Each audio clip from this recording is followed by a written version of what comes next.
Muy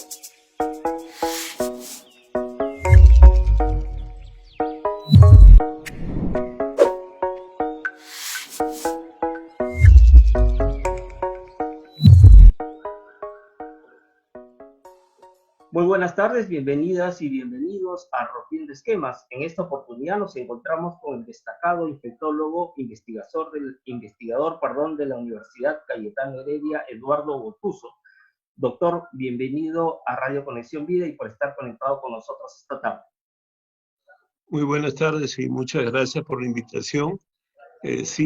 Podemos, como hemos conversado antes, hablar un poco de esta epidemia que nos parece importante reflexionarla, sobre todo en los usuarios de esta cadena de comunicación.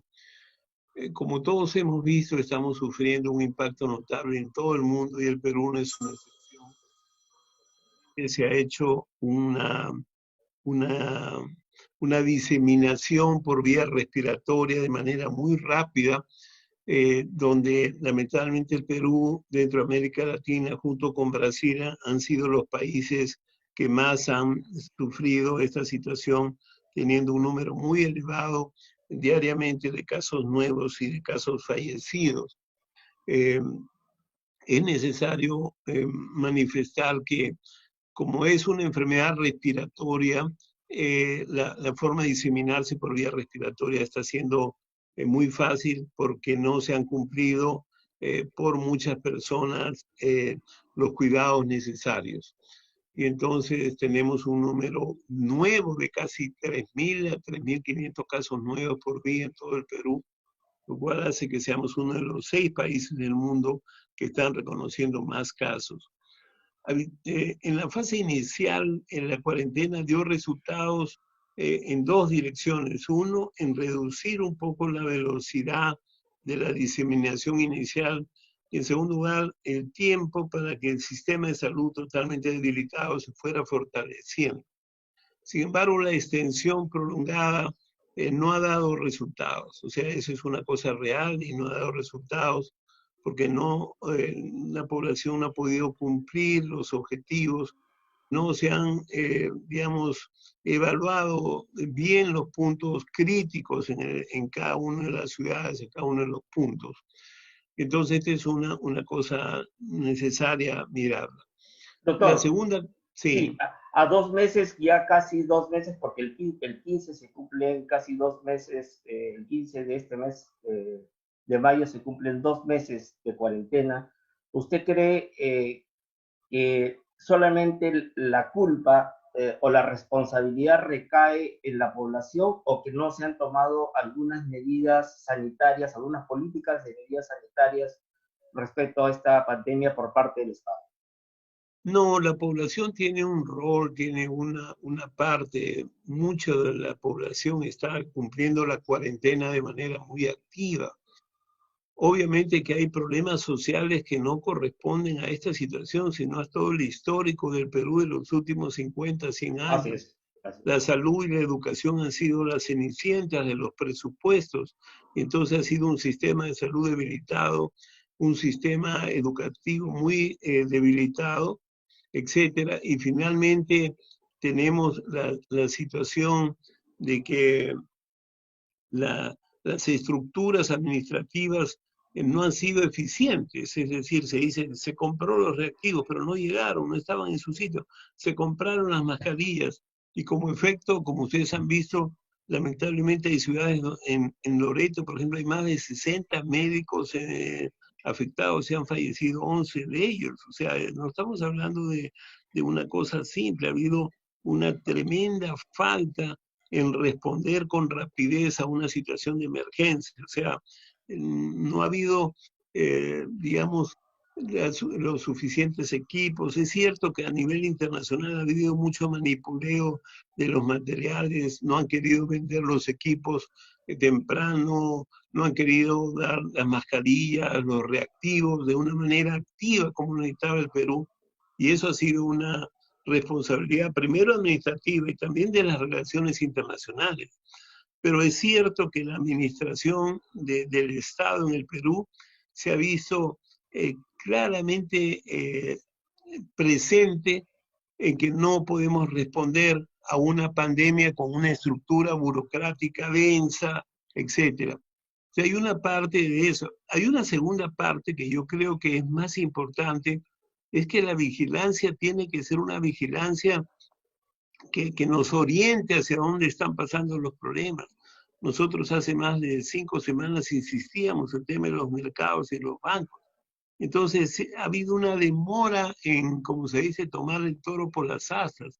Entonces, cuando se dan cuenta de que el 30%, 40% de los mercados, ya sabíamos, yo sin necesidad de hacer pruebas, ya sabía que hay 1/3 de esos mercados, la gente estaba infectada, porque tanto ellos como sus clientes no seguían un poco las normas que se hacían, etcétera.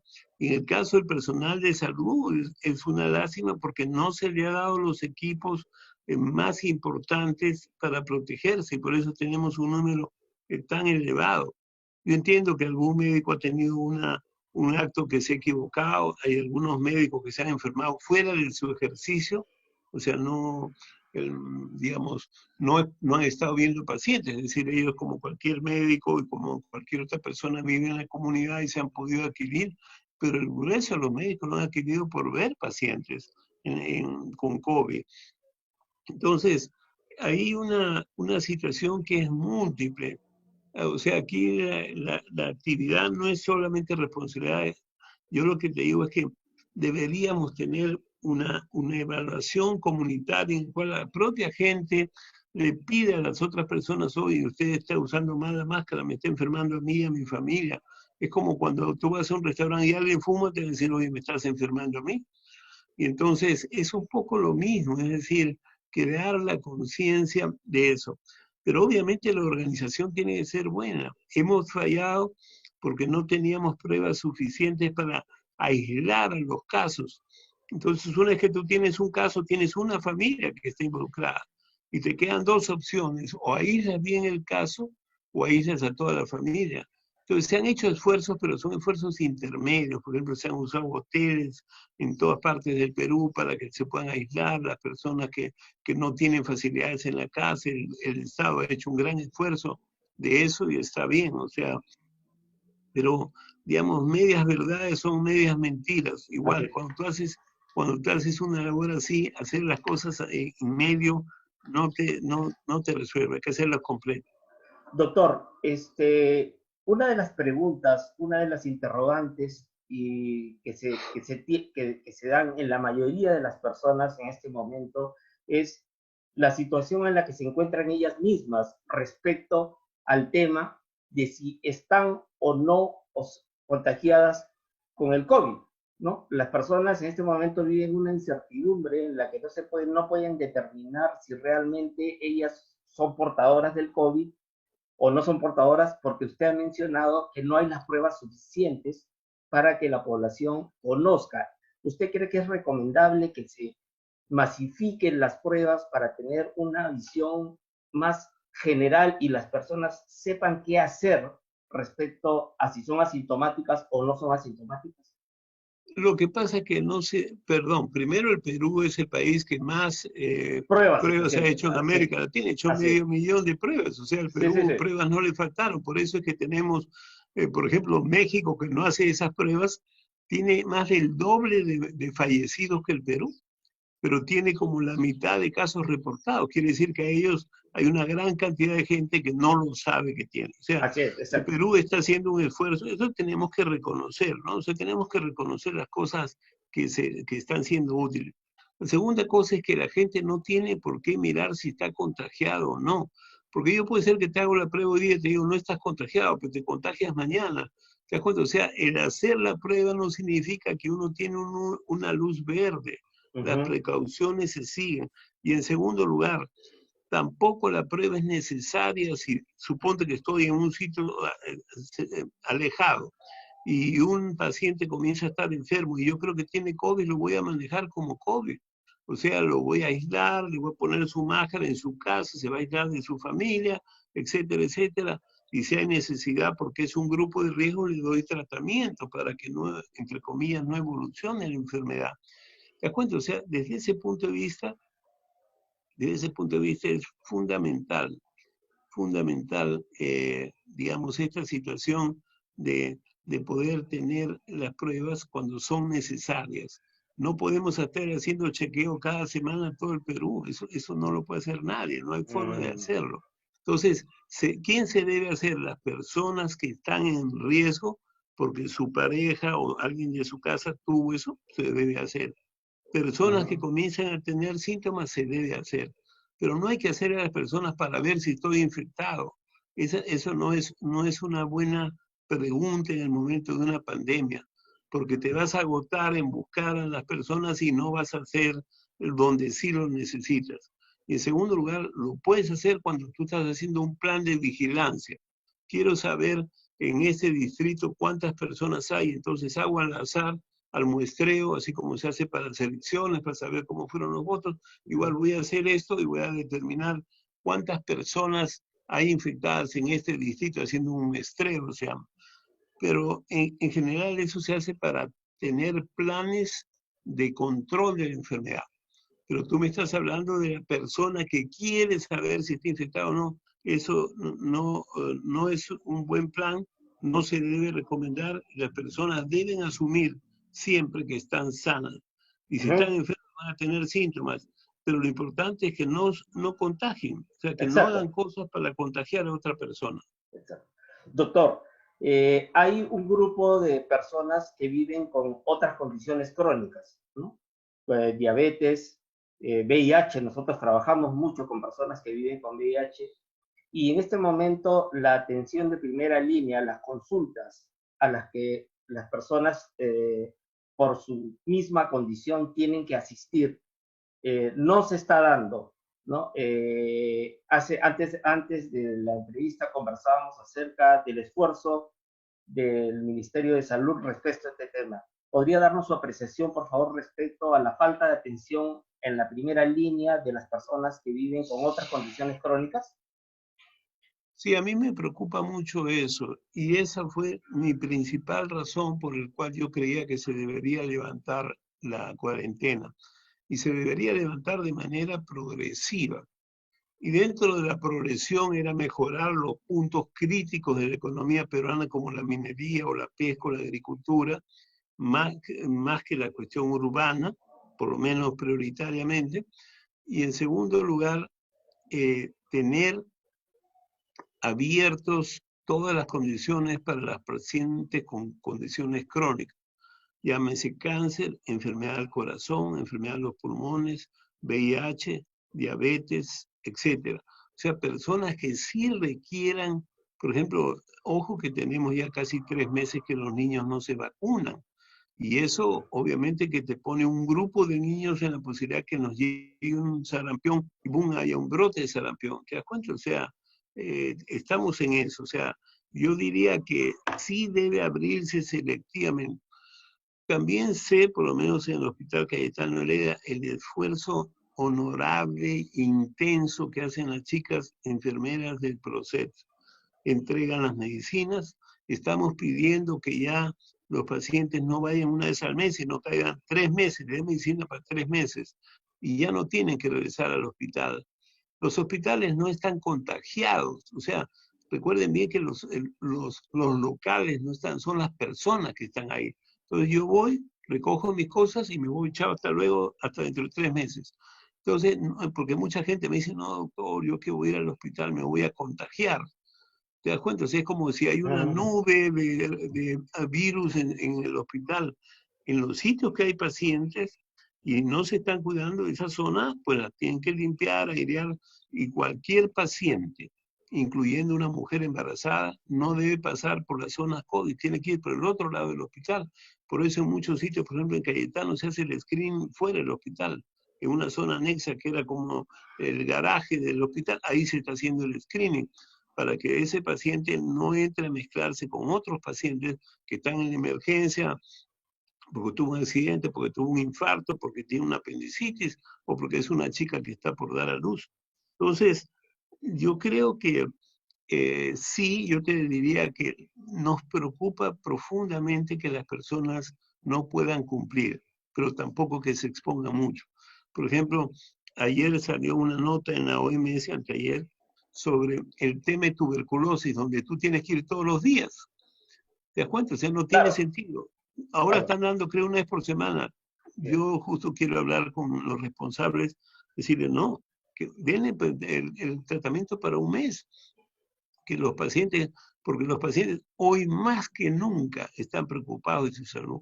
Y si uno tiene tuberculosis, lo primero que quiere es curarse la tuberculosis para que no venga el COVID y encima lo agarre uno con una tuberculosis mal curada.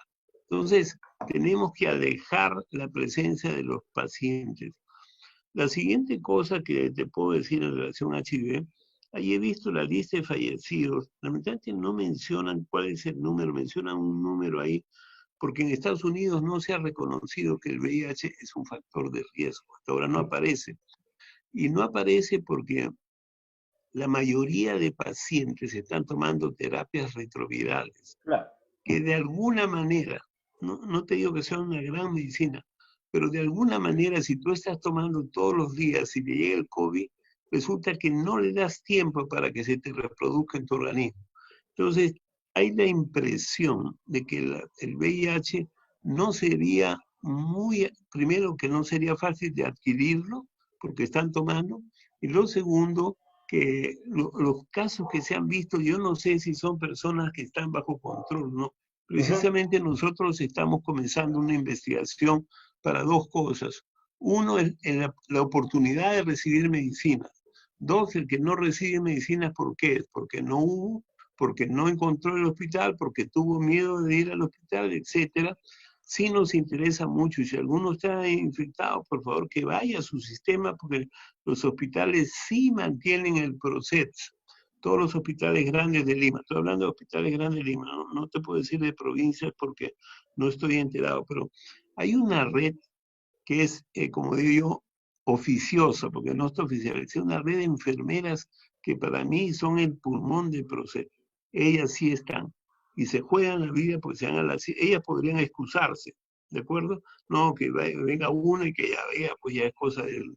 No, el grupo está trabajando organizadamente, chequean los pacientes, no se está haciendo CD4, no se está haciendo carga viral porque el IMS no tiene esa capacidad ahora, pero sí esperamos que con otros sistemas, esa es otra lección. Nunca debes tener un solo laboratorio para manejar cualquier enfermedad. Tú tienes que diseminar, porque ya tú ves, ahora dependemos del INES y que si se malogra, que si se demora, que si el equipo, no sé. No puede ser. O sea, los hospitales hoy en día con el sistema de expert tienen capacidad de hacer que carga viral y te la pueden reportar mañana si tu carga viral es detectable o no detectable. No te la van a contar, solamente te van a decir. ¿Sí? Entonces, yo creo que es importante que miremos esto y ojalá podamos tener más información sobre los pacientes que tienen HIV y que han adquirido COVID, si ya les pasó, si todavía están hospitalizados o que han tenido problemas con la medicina. Yo invito a que nos envíen su información y nosotros con mucho gusto trataremos de ayudar. Muy bien, doctor. Doctor, un poco para terminar, muchos especialistas dicen que se está llegando ya a la cima, a la meseta, ¿no? De los contagios por coronavirus. ¿Cuál es su apreciación al respecto? ¿Cree que ya estamos en el final de la curva que comienza la bajada? Mira, la mejor manera de ver eso es cuántos pacientes nuevos tuvimos la semana pasada y cuántos hemos tenido. Y entonces es bueno que miremos, porque la semana pasada cada día hemos tenido como 3.800. Así es, así es. Sorprendentemente ayer hubo solamente 1.800 y hoy día de nuevo se ha reportado como 3.500. ¿Te das cuenta? Ese es un número importante y el número de fallecidos la semana pasada era casi 100 todos los días. Y hoy en día he visto que en los últimos 2 días el número es menor. Entonces, eso a mí me daría mucha tranquilidad ver que durante los siguientes días cada vez tengamos, aunque sea 5, 10 pacientes nuevos menos, 20 pacientes menos cada día. Ahí recién yo voy a estar tranquilo diciendo, llegamos a la meseta y ahora estamos camino hacia abajo. Ojalá que sea así. Doctor, ¿alguna recomendación ya ha dado algunas recomendaciones para las personas que viven con condiciones crónicas como el VIH. Usted trabaja en el área del Departamento de Enfermedades Transmisibles del Hospital Cayetano Heredia. Yo Entonces, trabajé ahí y estoy sí. ahora ya jubilado, pero sigo apoyando. Muy Yo bien. fui, recuerda que nosotros fuimos, te cuento una larga historia, hemos tenido VIH, fuimos el primer grupo que vimos los primeros pacientes, organizamos la base de datos del Ministerio de Salud, hicimos el estudio más grande de bancos de sangre de América Latina, que permitió rápidamente que el Perú fuera el segundo país en hacer ELISA. Colaboramos con el MOL en las fases oscuras, cuando no había enfermedad, para tratar de buscar posiciones. Enseñamos a todos los programas nacionales cómo organizar el Targa, la famosa Targa, Claro. y finalmente entrenamos muchísima gente. Hoy en día una buena parte de los procesos han sido personas que se formaron con nosotros y nos da mucho gusto. Publicamos con varios de ellos el primer libro sobre HIV. Así que sí, yo he participado siempre porque he participado en todas las pandemias importantes del país, por diarrea, por infección sexual, por infección respiratoria, etcétera, y seguiré mostrando lo que puedo enseñar de eso. Y además porque conozco de cerca lo que pasa en mi hospital. Yo no me he alejado porque yo mantengo mi investigación en la universidad y en el instituto que está dentro del hospital. Así que, como dicen a mí, no me la cuentan porque yo sí veo los pacientes y conozco el feedback de los pacientes que muchas veces me escriben, me mandan